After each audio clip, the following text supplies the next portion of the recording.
بسم الله الرحمن الرحيم. الحمد لله نحمده ونستعينه ونستغفره ونؤمن به ونتوكل عليه ونعوذ بالله من شرور أنفسنا ومن سيئات أعمالنا. من يهده الله فلا مضل له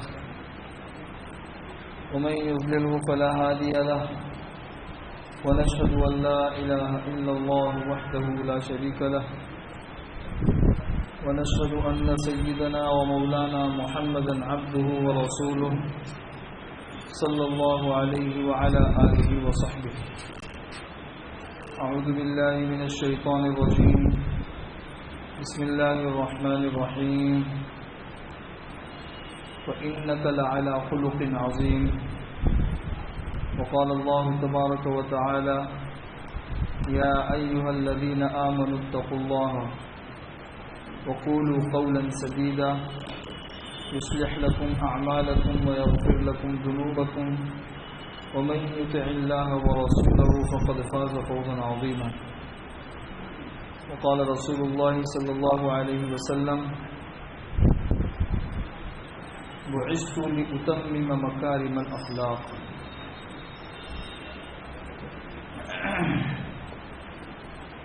دیکھو بھائی، دوستوں اور بزرگوں، ہماری شریعت اور ہمارا جو دین ہے یہ مختلف شعبوں کا نام ہے. مختلف شعبے، ان شعبوں کے اندر ایک شعبہ تو ہے عقائد کا، کہ انسان کے اپنے عقیدے اور اس کا ایمان مضبوط ہو. اس کا دوسرا شعبہ ہے عبادات کا، کہ انسان کی عبادتیں جو ہے وہ بھی اچھی ہو. عبادتوں میں نماز، روزہ، حج، زکوٰۃ، یہ ساری کی ساری چیزیں آتی ہیں. اس کا تیسرا شعبہ معاملات ہے، کہ انسان کے معاملات جو ہے وہ بھی صحیح ہو.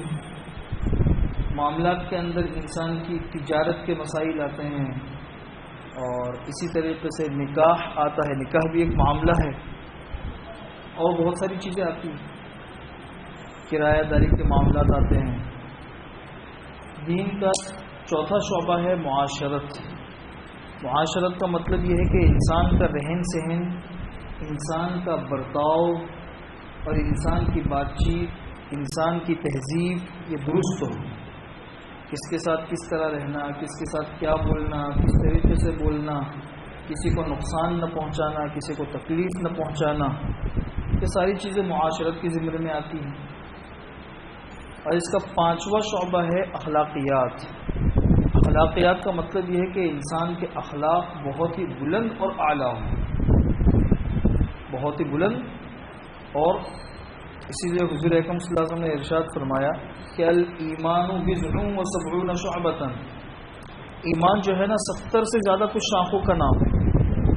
یعنی گویا کہ حضور اکرم صلی اللہ علیہ وسلم نے ایمان کو تشبیہ دی ہے ایک درخت سے.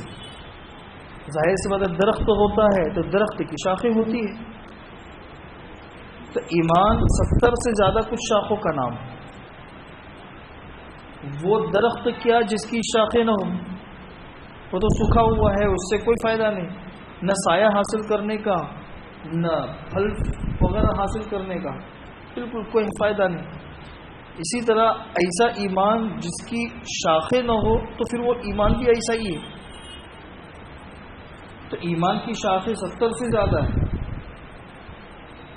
الایمان بضع و سبعون شعبۃ اعلاها کلمۃ لا الہ الا اللہ. ان شاخوں میں سب سے بڑی جو شاخ ہے وہ تو لا الہ الا اللہ ہے. لا الہ الا اللہ محمد رسول اللہ، یہ ان شاخوں میں سب سے بڑی. وَأَدْنَاهَا إِمَاطَةُ الْأَذَى عَنِ الطَّرِيقِ. اور ان شاخوں میں سب سے زیادہ کم، سب سے زیادہ وہ ہے راستے سے کسی تکلیف دینے والی چیز کو ہٹانا.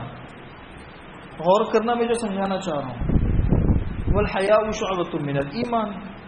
اور حیا جو ہے، حیا اور شرم، یہ بھی ایمان کا ایک شعبہ ہے. تو دیکھو ان شعبوں میں سب سے ٹاپ کو بتا دیا، سب سے لو کو بتا دیا، اور ٹاپ اور لو کے بیچ میں ایک ایسے شعبے کا حضور اکرم صلی اللہ علیہ وسلم نے تذکرہ کیا کہ جس کی ضرورت ایمان کے لیے بھی ضروری ہے، لو کے لیے بھی ضروری ہے، اپر کے لیے بھی ضروری ہے۔ حیا اور شرم ایک ایسی چیز ہے کہ اگر انسان کے اندر ہے تو وہ اللہ کے حقوق بھی ادا کرے گا، بندوں کے حقوق بھی ادا کرے گا، اور اگر شرم انسان کی زندگی سے نکل گئی تو اسے جب شرم ہی نہیں ہے تو وہ نہ اللہ کے حقوق کو پہچانتا ہے نہ بندوں کے حقوق کو پہچانتا ہے۔ سیدھا کہتے ہیں نا اذا فاتک الحیاء فافعل ما شئت، جب حیا اور شرم تمہاری زندگی سے نکل گئی تو پھر تو جو چاہے کرو، پھر تو آدھی رانے کھول کر بھی اگر تم گھومتے رہو کوئی بات نہیں، بھی گھومو۔ انسان آدھا بدن کھول کے گھومے تو گھومو بھائی، کیوں بھائی؟ شرم نکل گئی، تو شرم نکل گئی تو پھر تو انسان کچھ بھی کر سکتا ہے۔ تو اس حدیث میں غور کرو، جب سب سے اعلیٰ اور سب سے اوپر والے شعبے کا حضور اکرم صلی اللہ علیہ وسلم نے تذکرہ کیا تو وہ ہے کلمہ لا الہ الا اللہ محمد الرسول اللہ۔ کلمہ لا الہ الا اللہ محمد الرسول اللہ کی حقیقت آپ لوگوں کو پتہ ہے کہ یہ کلمہ وہ ہے جس کے بغیر انسان کا نہ ایمان معتبر اور نہ انسان کے اعمال معتبر، سب سے اہم ہے۔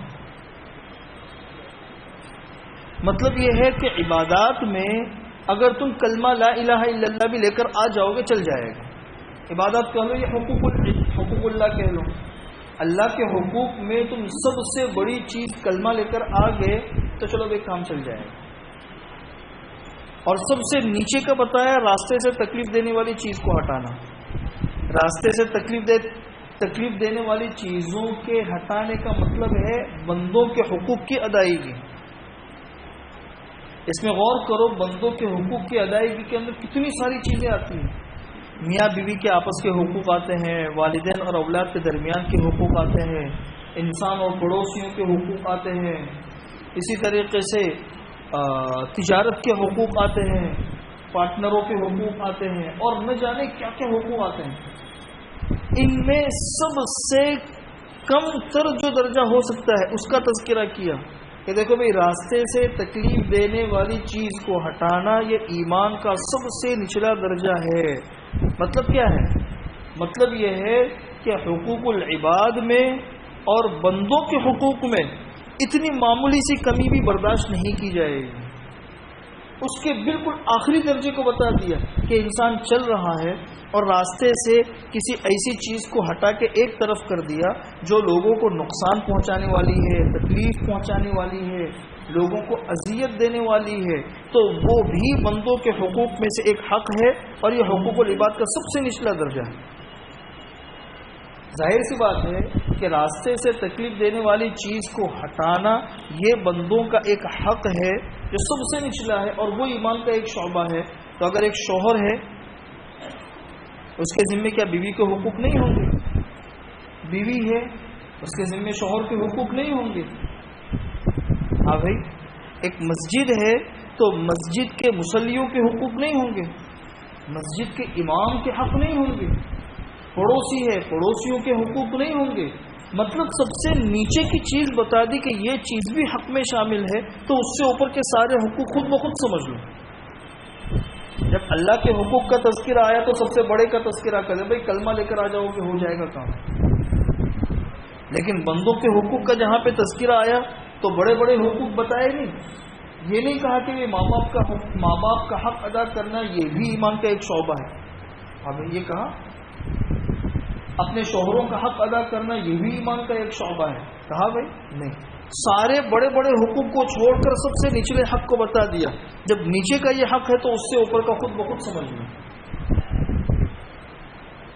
چنانچہ حضور اکرم صلی اللہ علیہ وسلم اتنا اہتمام کرتے تھے، حدیث کے اندر آتا ہے کہ جب حضور اکرم صلی اللہ علیہ وسلم رات کو گھر میں تشریف لاتے تھے تو کافی دیر ہو جاتی تھی، ازواج مطہرات سو جاتی تھی، تو جب حضور اکرم صلی اللہ علیہ وسلم آتے تھے تو سلام کرتے تھے، کیونکہ گھر میں داخل ہو کر سلام کرنا کیا ہے بھائی؟ سنت ہے، سلام کرتے تھے۔ لیکن وہ سلام کرتے کس طریقے سے تھے؟ حدیث میں آتا ہے کہ اس طریقے سے سلام کرتے تھے کہ اگر کوئی سو رہا ہے تو اس کے کان میں آواز پہنچ جائے گی اور وہ سلام کا جواب دے دے گا. اور اگر کوئی سویا ہوا ہے تو اس کی نیند خراب نہیں ہوگی. آج تو سیٹھ صاحب جب گھر کے اندر داخل ہوتے ہیں تو پھر ارے سب تماشا، جیسے کہ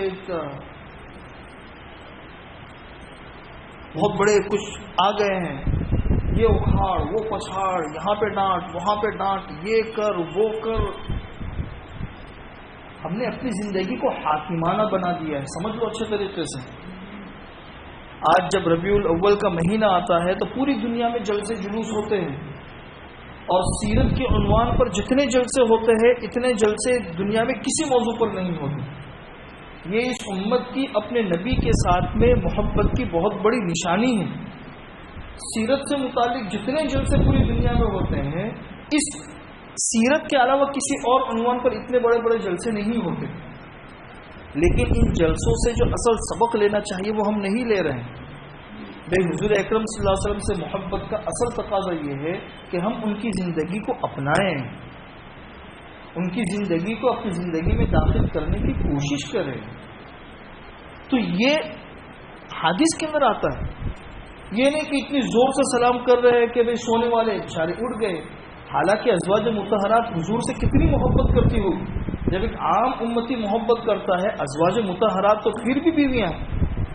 اگر حضور اکرم صلی اللہ علیہ وسلم اتنی زور سے سلام کرے کہ ان کی آنکھ کھل جائے تو ان کو ذرا بھی برا نہیں لگے گا. اس کے باوجود بھی حضور اکرم صلی اللہ علیہ وسلم کتنی رعایت کر رہے ہیں. بھائی اس طرح سلام کرو کہ اگر کوئی جاگ رہا ہے سلام کا جواب دے دے، سو رہا ہے اس کی نیند میں خلل نہ پڑے. اور اس کے علاوہ نہ جانے بے شمار حضور اکرم صلی اللہ علیہ وسلم کی زندگی کے اندر واقعات ہیں جس سے ہمیں پتہ چلتا ہے کہ حضور اکرم صلی اللہ علیہ وسلم دوسروں کو تکلیف نہ پہنچے اس سے اپنے آپ کو کتنا بچاتے تھے، اس سے اپنے آپ کو کتنا بچاتے تھے. تو یہ بنیادی چیز ہے کہ انسان راستے سے تکلیف دینے والی چیز کو ہٹائے. تو راستے سے تکلیف دینے والی چیز کو ہٹانے کا یہ مطلب نہیں ہے کہ آپ راستے میں تلاش کرو کوئی چیز ملے بس وہی ایک چیز ہے، نہیں، وہ تو ہے ہی. ہم گھر کے اندر بھی کسی کے لیے ایذا کا سبب نہ بنے، دکان کے اندر بھی کسی کے لیے ایذا کا سبب نہ بنے، مسجد کے اندر بھی کسی کے دل دکھنے کا سبب نہ بنے. کسی بھی زندگی کے شعبے میں ہو اور کسی بھی جگہ ہو، ہم کسی کے لیے خواہ بلا وجہ کسی کے دکھ اور غم کا سبب نہ بنے. کسی نے بہت اچھی بات کہی کہ اس بات کی ہمیشہ کوشش کرو کہ کوئی تنہائیوں میں اللہ کے سامنے تمہاری شکایت نہ کرے. جب انسان کچھ کر نہیں سکتا ہے، ظاہر سی بات ہے انسان بہت سی جگہوں پہ بہت سے مواقع پہ مجبور ہوتا ہے، اس کی اپنی مجبوریاں ہوتی ہیں، وہ سامنے فیس نہیں کر سکتا چاہے کوئی بھی ہو. تو وہ کیا کرتا ہے؟ سب سے اخیر میں وہ یہی کرتا ہے کہ اللہ میں تیرے علاوہ کسی سے نہیں کہہ سکتا. وہ تنہائیوں میں اللہ کے سامنے شکایت کرتا ہے.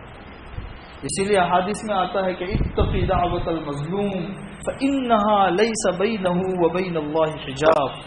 کسی مظلوم کی بددعا اور آہ سے بچنا، اس لیے کہ اس کی آہ جو ہے وہ جب عرش سے ٹکراتی ہے تو اس کی دعا اور اللہ کا عرش اس کے درمیان کوئی چیز آڑ نہیں ہوتی. یہاں تک علماء نے لکھا ہے کہ بددعا کرنے والا اگر مظلوم جس کے ساتھ ظلم کیا گیا ہے وہ اگر غیر مسلم بھی ہے اس کی دعا بھی اسی طریقے سے قبول ہوتی ہے. اس کا صرف مسلمان سے تعلق نہیں ہے، مظلوم سے تعلق، جو بھی مظلوم چاہے وہ مسلمان ہو یا غیر مسلم ہو. اس لیے حتی الامکان اپنی زندگی کو ہم ظلم سے بچائیں، خیانت اور دھوکے سے بچائیں، جھوٹ اور فراڈ سے بچائیں. سمجھ لو اچھے طریقے سے، یہ اس وقت ہمارے معاشرے کے ایک ایسے گناہ ہیں جو بہت عام ہیں، اور اس کی برائی بھی لوگوں کے دل سے نکلتی جا رہی ہے. کسی کو وقت دو تو اس وقت کا اہتمام کرو، کسی کو زبان دو تو اپنی زبان پہ قائم رہو. حضور اکرم صلی اللہ علیہ وسلم کا وہ قصہ آپ لوگوں کو پتا ہوگا کہ مکہ میں کسی نے کہا تھا کہ میں آ رہا ہوں، اوپر سے انتظار کرو. یہ کہہ کے وہ گیا. 3 دن کے بعد جب وہ گزرا تو حضور وہیں پہ کھڑے ہوئے تھے. یہ بھی سیرت ہے حضور کی. حضور اکرم صلی اللہ علیہ وسلم کے آنے کی خوشی، اس کے ساتھ میں حضور کی زندگی کو بھی ہم دیکھیں تو اس نے کہا کہ بھائی محمد تم یہاں پہ کیسے کھڑے ہوئے ہو؟ بولا بھائی تم تو مجھ سے وعدہ لے کر گئے تھے تم کھڑے رہو میں بھی آتا ہوں. جانے والا تو بھول گیا کہ میں کسی کو کھڑا رکھ کر آیا ہوں، اس لیے کہ وہ سمجھا کہ بھائی معاشرے میں جیسا ہر انسان ہے، بولتا کچھ ہے کرتا کچھ ہے، تو کیا ہے میں نے بول دیا ہو گیا، اور انہوں نے بھی کچھ اتنا دھیان نہیں دیا ہوگا. بولا تم مجھے کھڑا رکھ کر گئے تھے تو میں یہاں پہ کھڑا ہوں. مطلب اپنی زبان سے نکلی ہوئی بات کا کتنا احترام کہ ہم نے ایک وعدہ کیا ہے، اس وعدے کو ہمیں پورا کرنا ہے. آج کل یہ بھی تو ایک ہوتا ہے نا، آپ نے کسی سے قرض لیا یا کسی سے مال لیا، اب پیمنٹ دینے کا جب وقت آتا ہے آج کل آج کل آج کل سالوں انسان اس کے اندر نکال دیتا ہے. مسلمان ہے وہ دوسروں کے دیکھا دیکھی اس کو بھی عادت ہو گئی، چلو بھائی سب کرتے ہیں، اپن بھی پنٹر گیری کرتے ہیں، سب پنٹر گیری کرتے ہیں، اپن بھی پنٹر گیری کرتے ہیں. اب اسے کیا پتا کہ یہ پنٹر گیری ہے، حضور کی شریعت ہے یا شریعت سے ہٹی ہوئی بات ہے، کچھ نہیں پتا. اس میں انسان کو کتنی تکلیف ہوتی ہے، کتنی تکلیف ہوتی ہے. حضرت یوسف علیہ السلام کا قصہ جو اللہ نے قرآن کریم کے اندر بیان کیا ہے، حضرت یوسف علیہ السلام کا قصہ بہت عجیب و غریب، اس کے اندر نصیحتیں. آپ کو پتا ہوگا کہ جب حضرت یوسف علیہ السلام قید میں تھے تو دو ساتھی اور بھی تھے قید میں. بہت مشہور قصہ ہے، آپ لوگوں نے سنا ہوگا. ان دونوں نے خواب دیکھا. ایک نے دیکھا کہ بھئی میرے سر کے اوپر جو ہے نا وہ ٹوکری ہے اور پرندے چوس مار مار کے جا رہے ہیں. دوسرے نے دیکھا کہ میں بادشاہ کو شراب پلا رہا ہوں. حضرت یوسف کے پاس آئے، حضرت یوسف نے خواب کی تعبیر دے دی کہ جو شراب پلا رہا ہے اس کا مطلب وہ رہا ہو جائے گا، بادشاہ کا مقرب بنے گا، اور جس کے سر کے اوپر پرندے چونچ مار کے جا رہے ہیں مطلب اس کو سولی ہوگی، وہ مرے گا. پھر حضرت یوسف نے کہا کہ دیکھ بھائی تو رہا ہو جائے گا، جب تو بادشاہ کے پاس جائے تو ذرا تذکرہ کرنا کہ ایک بے گناہ قیدی جو ہے نا جیل کے اندر ہے اس کو نکالنے کی فکر کرو. بہرحال وقت آیا، وہ دونوں کے دونوں ان کے فیصلے ہو گئے. یہ قیدی نکلا، بادشاہ کا مقرب بن گیا، اور بھول گیا حضرت یوسف علیہ السلام کا تذکرہ کرنا. زمانے کے بعد بادشاہ نے خواب دیکھا. اب اس خواب کی تعبیر سمجھ میں نہیں آ رہی تھی. سب سے پوچھا، سب نے کہا کہ یہ تو سب ایسا ہی ہے، بس ایسا ہی، کوئی خواب کی تعبیر نہیں ہے. تو اس کو یاد آیا، ارے بھائی جیل کے اندر وہ ساتھی تھا، بہت اچھی خواب کی تعبیر دیتا ہے. اس نے بادشاہ سے کہا کہ بادشاہ سلامت مجھے ذرا جانے کی اجازت دو، میں خواب کی تعبیر لے کر آتا ہوں. اب وہ بھاگا بھاگا آیا حضرت یوسف علیہ السلام کے پاس، اور خواب ایسا تھا کہ اس خواب کی تعبیر یہ تھی کہ 7 سال ملک کے اندر قحط رہے گا. 7 سال قحط کے اندر تو اچھا خاصا ملک تباہ ہو جاتا ہے. وہ آیا حضرت یوسف علیہ السلام کے بارے میں تفسیر کی کتابوں میں، کیا خود قرآن کریم نے اس بات کا تذکرہ بند جملوں کے اندر کیا ہے. جب وہ آیا تو آنے کے بعد اس کو تان و تشنی نہیں کی، ہاں مطلب پڑا ہے تب آیا ہے، بہت مطلبی ہو، غرض پڑی ہے تو غرض کے لیے آئے ہو. آج ہم جیسا ہمارے معاشرے کا انسان ہو، ہم لوگ تانے مارنے کے کتنے عادی ہیں. آج دیندار سے دیندار انسان، بہت سے ایسے دینداروں کو بھی دیکھا گیا 10 سال پہلے اگر کچھ معمولی چیز ہو گئی، 10 سال کے بعد بھی اگر تمہارے ساتھ میں کچھ حادثہ ہوا وہ فوراً اس حادثے کو اس کے ساتھ میں جوڑ دیں گے. ہاں دیکھو تم نے ویسا بولا تھا نا. ارے بھی 10 سال پہلے کی بات بالکل اس طرح یاد ہے جیسے کہ 1 گھنٹہ پہلے ہوئی. آپ سمجھ رہے بات میں کیا کہنا چاہ رہا ہوں؟ یہ ہماری زندگیاں ہیں. اور کسی عام، چلو عام انسان ہو سمجھ میں آتا ہے، اچھے خاصے دیندار 10 سال پہلے کی بات بھی بطور فوراً تانا ماریں گے. دیکھو وہ تم نے کیا تھا نا، وہ تم نے بولا تھا نا، اس کی سزا ہے. حضرت یوسف علیہ السلام نے اتنا بھی تانا نہیں دیا، ہاں بھائی غرض پڑی ہے اس لیے آیا ہے، نہیں، فوراً خواب کی تعبیر دی. یہ بھی نہیں کہ آنا کانی کرے، پریشان کرے، تھوڑے سے چپل گھسوائے، جا بھائی کل آنا، پرسوں آنا، ترسوں آنا، یہ کرنا وہ کرنا. فوراً خواب کی تعبیر دی. اچھا ایسا بھی نہیں کہ دیکھو مجھے بغیر کسی قصور کے تم لوگوں نے قید کر دیا ہے، اچھا ہے سڑو، اچھا ہے سڑو، کہاں آئے گا پریشان ہوگے، یہ بھی نہیں، خواب کی تعبیر دی، اس کا حل بھی بتایا کہ دیکھو بھائی 7 سال خوشحالی کے آئیں گے تو پورا کھا کے ختم مت کر دینا، 7 سال قحط کے آنے والے ہیں، اس کے لیے بچت کر کے رکھنا۔ آپ کی تعبیر بھی مل گئی اور حل بھی مل گیا کہ بھائی 7 سال جو خوشحالی کے آئیں گے اس میں سارا اپنا پسماندہ جو ہے نا وہ ختم نہیں کر دینا ہے۔ یہ ہے نبی کے بہت ہی اونچے اخلاق۔ اسی طرح حضرت یوسف علیہ السلام کے قصوں کے اندر جب بھائی لوگ غلہ لینے کے لیے تیسری مرتبہ گئے مصر، اور انہوں نے کہا کہ عزیز مصر یا ایھا العزیز قد مسنا واهلنا الضر وجئنا ببضاعة مزجاة فاوف لنا الكيل وتصدق علينا۔ اے عزیز مصر، ہم اور ہمارے گھر والے بہت قحط سالی سے گزر رہے ہیں اور بس اتنی معمولی سی پونجی رہ گئی ہے، لے لو اور پورا غلہ دے دو، ہمیں بہت احسان ہوگا آپ کا۔ اس وقت حضرت یوسف علیہ السلام نے ارشاد فرمایا کہ هل علمتم ما فعلتم بيوسف واخيه اذ انتم جاهلون، تعارف کروایا کہ تمہیں پتہ ہے کہ تم نے یوسف اور اس کے بھائی بنیامین کے ساتھ میں کیا کیا ہے، جانتے ہو؟ ان کے بھائیوں نے حضرت یوسف علیہ السلام کو بچپن میں اپنے باپ سے جدا کر کے کنویں میں ڈال دیا تھا، قصہ آپ لوگوں کو پتہ ہوگا۔ اس وقت حضرت یوسف علیہ السلام مجبور تھے اور بھائی اقتدار کے اوپر تھے، اور اب یہاں پہ حضرت یوسف علیہ السلام مصر کے گورنر اور عزیز بن چکے ہیں اور بھائی مکمل مجبوری کی حالت میں ان کے سامنے کھڑے ہوئے ہیں۔ بتائیے اگر وہ شخص جس نے تمہارے ساتھ میں بہت ناانصافیاں کی ہو اور کسی وقت آپ کو اس کے اوپر قدرت اور اقتدار حاصل ہو جائے، آپ کیا کرتے ہیں؟ ہمارے معاشرے میں اس کے ساتھ میں کیا کیا جاتا ہے؟ ہاں بھائی، ہاں اب آئی ہے بکری ڈبے میں، یہی ہوتا ہے نا، اب آئی ہے بکری ڈبے میں، اب میں بتاتا ہوں تجھے کیا کیا کیا ہے، دال اور آٹے کا بھاؤ اب تجھے سمجھ میں آئے گا۔ بھئی یہی تو سب ہوتا ہے نا۔ حضرت یوسف علیہ السلام کے سامنے حضرت یوسف نے جب بھائیوں سے کہا تو ان کے تو ہاتھ پاؤں ہلنے لگے، انہوں نے کہا اِنَّکَ لَأَنْتَ یوسف، تم ہی یوسف ہو؟ حضرت یوسف نے کہا میں یوسف ہوں، یہ میرا بھائی ہے۔ قد من اللہ علینا، اللہ نے ہمارے پر احسان کیا۔ انہ من یتقی ویصبر فان اللہ لا یضیع اجر المحسنین، جو انسان 2 کام کرتا ہے، تقوی اور ثابت قدمی، اللہ اس کے اجر کو ضائع نہیں کرتے ہیں۔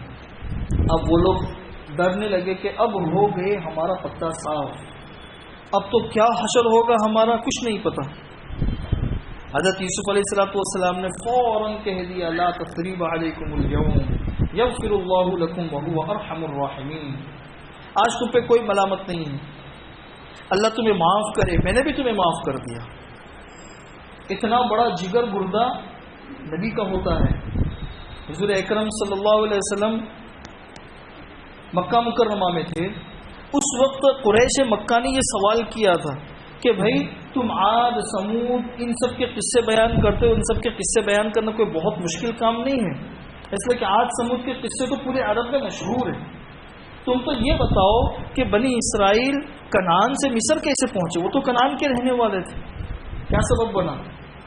ان کے سوال کے جواب میں اللہ نے پوری سورہ یوسف اتار کے بتا دی کہ دیکھو یہ سبب بنا، یوسف کی وجہ سے کنعان سے پورا بنی اسرائیل جو ہے یہ مصر کے اندر آیا ہے۔ سورہ یوسف کو شروع کرنے سے پہلے اللہ نے ایک جملہ کہا لَقَدْ كَانَ فِي يُوسُفَ وَإِخْوَتِهِ آيَاتٌ لِلسَّائِلِينَ، یوسف اور اس کے بھائی کے قصے میں ان سوال کرنے والوں کے لیے بہت بڑی بڑی نشانیاں ہیں۔ نشانیاں کیا تھی؟ کہ جس طرح یوسف کے بھائیوں نے یوسف کے ساتھ ظلم کیا اور گھر سے باہر نکالا، اسی طرح تم بھی تمہارے بھائی محمد کو مکہ سے باہر نکالو گے، تم بھی نکالو گے۔ لیکن جس طرح یوسف کو اللہ تبارک و تعالی نے اخیر کے اندر غلبہ دیا اور ان کے بھائیوں کو مجبور بنا کے ان کے سامنے پیش کیا، اسی طرح تمہارے بھائی محمد کو بھی اللہ تبارک و تعالیٰ دوبارہ مکہ کے اندر لائے گا، مکہ کی حکومت اس کو دے گا اور تم بے بس اس کے سامنے کھڑے ہوئے ہوں گے۔ پھر جس طرح بھائی بے بس تھے اور یوسف نے بالکل فیاضی کے ساتھ میں، فراخ دلی کے ساتھ میں اپنے بھائیوں کو معاف کر دیا، تمہارا یہ بھائی بھی تم کو اسی طرح معاف کرے گا۔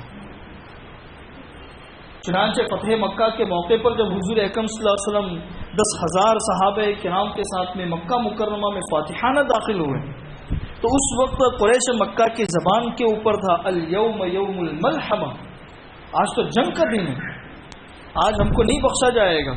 حضور اکرم صلی اللہ علیہ وسلم کے کان تک آواز پہنچی، حضور نے کہا کہ ان لوگوں سے جا کے کہہ دو یہ مت کہو الیوم یوم الملحمہ، یہ کہو الیوم یوم المرحمہ، آج رحم کرنے کا دن، آج رحم کرنے کا دن ہے، بدلہ لینے کا دن نہیں ہے۔ چنانچہ جب حضور اکرم صلی اللہ علیہ وسلم مکہ میں داخل ہوئے، یہ سارے کے سارے بے بس سامنے کھڑے ہوئے تھے۔ حضور نے ان سے پوچھا بتاؤ تمہارا کیا خیال ہے، میں کیا برتاؤں کروں؟ ان لوگوں نے کہا اخن کریم وابن اخن کریم، آپ بہت اچھے بھائی ہیں، بہت اچھے بھتیجے ہیں، تم سے اچھی ہی امید ہے۔ حضور اکرم صلی اللہ علیہ وسلم نے اس وقت ارشاد فرمایا لا تثریب علیکم اليوم یغفر اللہ لکم، آج تم پہ کوئی ملامت نہیں، اللہ تمہیں معاف کر دے، میں نے بھی تمہیں معاف کر دیا۔ ذرا سیرت پڑھ کے دیکھو ان لوگوں نے کیا کیا تکلیفیں پہنچائی تھی۔ ہم تو معمولی سی تکلیف بھی کسی کی برداشت نہیں کر پاتے، اگر معمولی سی کسی سے تکلیف پہنچ جاتی ہے زندگی بھر کے لیے ہم رشتے توڑ دیتے ہیں، ناطے توڑ دیتے ہیں اور پتہ نہیں کیا کیا کر لیتے ہیں۔ ہم اتنا ہمارا ظرف کمزور ہے، پھر وقت پر تانے دینا، پھر ان کے پیچھے لگنا اور پھر نقصان پہنچانے کی کوشش کرنا، اللہ اکبر۔ حضور اکرم صلی اللہ علیہ وسلم فرماتے ہیں المسلم من سلم المسلمون من لسانہ ویدہ، مسلمان وہ ہے جس کی زبان اور اس کے ہاتھ سے کسی مسلمان کو تکلیف نہ پہنچے، یہ ہے مسلمان۔ اچھا اسی سورہ یوسف کے اندر آگے بڑھ جاؤ، جب ماں باپ سارے خاندان والے مصر کے اندر پہنچ گئے اور سب نے یوسف علیہ السلام کے سامنے سجدہ کیا، اس وقت حضرت یوسف علیہ السلام نے ایک بات تو یہ کہی کہ اے میرا ابا جان ھذا تأویل رؤیایا من قبل، میں نے بچپن میں جو خواب دیکھا تھا کہ ایک چاند ایک سورج 11 ستارے میرے سامنے سجدہ کر رہے، یہ اللہ نے خواب کی تعبیر پوری کر دی۔ پھر اپنی زندگی کے 3 قصے بیان کیے اور وہ 3 قصے اتنے مختصر انداز میں بیان کیے، اللہ اکبر۔ سب سے پہلی بات تو یہ کی کہ وقد احسن بی اذ اخرجنی من السجن، میرے اللہ نے میرے ساتھ میں احسان کیا جب اللہ نے مجھے قید سے نکالا۔ قید میں جانے کا کوئی تذکرہ نہیں کیا، قید کی تکلیفوں کا کوئی تذکرہ نہیں کیا، نکلنے کا تذکرہ، نکلنا اللہ کا احسان ہے نا، اللہ کا احسان ہے، اللہ نے مجھے نکالا۔ یہ بھی نہیں کہ اللہ کا شکوہ شکایت شروع کر دے، دیکھو اللہ نے کیسا کیا، مجھے جیل میں بھیج دیا، اتنی تکلیفیں مجھے وہاں پہ گزارنی پڑی، شکوہ شکایت بالکل بھی نہیں۔ دوسرا وجاء بکم من البدوی، تم دیہات میں رہتے تھے، اللہ تم کو شہر میں لے آیا، دیہات کی زندگی سے شہر کی زندگی بہتر ہے۔ من بعد ان نزغ الشیطان بینی وبین اخوتی، بچپن میں بھائیوں نے جو کیا تھا اس کا تذکرہ کیا، لیکن اس کا تذکرہ اس انداز سے کیا کہ وہ سارا ملبہ جو ہے نا انہوں نے بھائیوں شیطان کے اوپر ڈال دیا کہ دیکھو شیطان نے میرے اور میرے بھائیوں کے درمیان دشمنی پیدا کر دی، یہ نہیں کہ میرے بھائیوں نے یہ نقصان پہنچایا، یہ تکلیف پہنچائی، اس طرح کیا نہیں، بولے بھائیوں نے جو بھی کیا وہ شیطان کی وجہ سے کیا، شیطان نے ان کو ورغلایا، وہ چیز بھی شیطان کے اوپر ڈال دی۔ ہاں بھائی یہ ہے حسن اخلاق، ان حسن اخلاق کو اپنی زندگی کے اندر اپنانے کی کوشش کرو، اللہ ہم سب کو عمل کرنے کی توفیق نصیب فرمائے۔